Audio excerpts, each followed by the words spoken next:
Kia ora, good morning, good Monday morning. I am Mike from Markets, back in the hot seat today after a week of solo dadding. Actually, it's a very socially distancing occupation, I guess, which is good at the moment. Hard to engage with others when you're putting through a load of washing at 10 p.m. on a Thursday.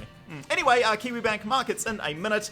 That's what we're here for, not my washing stories. So, the corona countermeasures, they expanded globally over the weekend. I'm not going to talk about that. We'll just plug some links into things that we've been reading that aren't subscription-based in firsthand. But if you only have time for one, the infographic from the Washington Post on the effectiveness of various curve-flattening measures. Yeah, we'll definitely link to that and give that a click.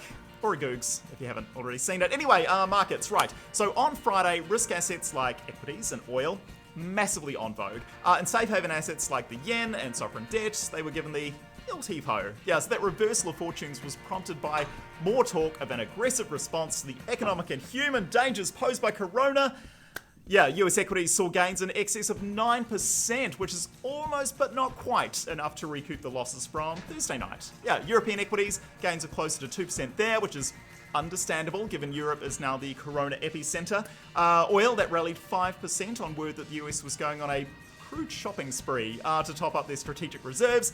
The yen, that usually does poorly in a risk-on environment. Lower makes sense, and risk was on for Friday, at least. Friday's that way. What was the other one? There were four. Oh, yeah, sovereign debt. US 10-year Treasury bond yields back above 1%.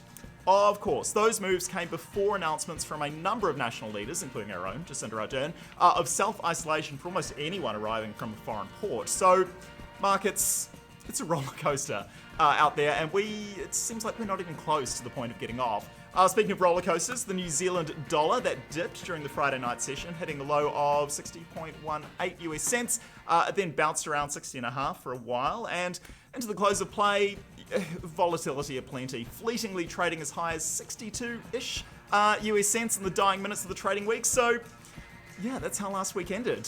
2 days ago. That is a long time, given the constantly evolving virus situation. So, usual guidance from a market perspective, just stay in contact with your dealer, I guess. They'll have the latest info. We all sit in front of these massive screens of data. Wash your hands and ignore Facebook advice. Yeah. Sorry, 1 second. Hot scoop. Right, the RBNZ, they're going to make an unscheduled announcement at 8 a.m. It's like live TV, kind of. 8 a.m. Watch out for that. Trade safely out there and have a good day, if you can. Kia pai tōra.